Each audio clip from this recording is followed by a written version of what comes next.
جب بھی کسی انسان کی زندگی میں مشکل فیز آتا ہے یا وہ کسی پریشانی یا مصیبت کا شکار ہو جاتا ہے یا آزمائش کا شکار ہو جاتا ہے،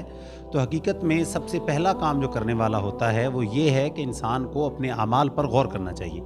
کہ کہیں میرا کوئی عمل ایسا تو نہیں ہے جس کی وجہ سے میری زندگی تنگ ہوتی چلی جا رہی ہے۔ ہم حقیقت کے اندر جب بھی کوئی ایسی کنڈیشن طاری ہوتی ہے ہمارے اوپر، ہم اس کو مختلف رنگ دینے کی کوشش کرتے ہیں، یار یہ فلاں کی وجہ سے ایسا ہو گیا، یار یہ فلاں کی وجہ سے ایسا ہو گیا، لیکن ہمیں سب سے پہلے یہ غور کرنا چاہیے کہ کہیں میری وجہ سے ہی تو ایسا نہیں ہو گیا۔ تو اسی کے اندر سب سے بنیادی بات یہ ہے کہ ہمیں لوگوں کا حق ادا کرنا چاہیے۔ مجھے بہت زیادہ سوالات پاکستان کے مختلف کمپنیز کے جو امپلائیز ہیں ان کی طرف سے موصول ہوئے ہیں، اور خاص طور پہ گلف کنٹریز کے اندر جو لوگ کام کر رہے ہیں کہ ہمارے ٹھیکیدار ہمیں تنخواہ نہیں دیتے۔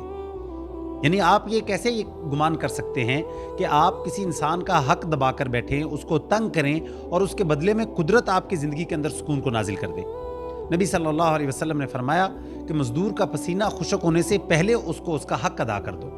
تو ہمارے معاشرے میں عرف عام کے اندر 30 دنوں کے بعد سیلری دی جاتی ہے، تو اس کو لازمی تو نہیں کہ آپ نے 10 تاریخ تک یا 15 تاریخ تک لے کے جانا ہے، بلکہ حسن عمل تو یہ ہے کہ آپ اس کی تنخواہ ایک دن پہلے ادا کر دیں، یا زیادہ سے زیادہ آپ یکم تاریخ کو ادا کر دیں۔ آپ دیکھیں گے صرف چند مہینے آپ یہ عمل کر کے دیکھیں کہ آپ اپنے امپلائیز کو تنخواہ وقت کے اوپر دیں۔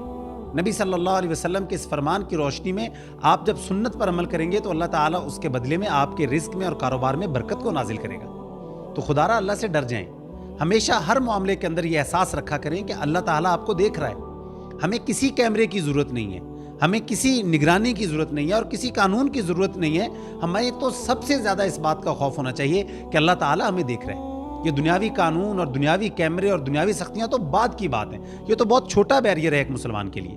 حقیقت میں مسلمان اللہ کا خوف رکھتا ہے ہر معاملے کے اندر کہ میرا اللہ اس بارے میں کیا کہتا ہے، کہ اللہ مجھ سے ناراض تو نہیں ہو رہا، کہیں میرے سے کسی کی زیادتی تو نہیں ہو رہی، اگر میں نے زیادتی کی، کسی کا حق مارا، تو کہیں ایسا تو نہیں ہے کہ اللہ تعالیٰ میرے اوپر کسی آفت کو نازل فرما دے۔ اور واقعتاً نہیں، کچھ لوگ تنخواہیں کمپنیز بھی جان بوجھ کے لیٹ کرتی ہیں، کیونکہ جتنے دن بینک کے اندر پیسے رہتے ہیں ان کو اس کے بدلے میں سود ملتا ہے،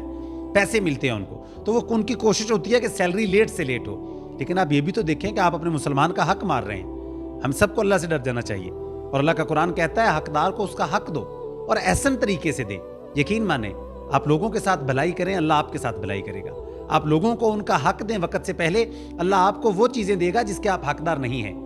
میں اللہ سے دعا کرتا ہوں اللہ سبحانہ و تعالی ہمیں اس بنیادی بات کو سمجھنے کی توفیق نصیب فرما دے۔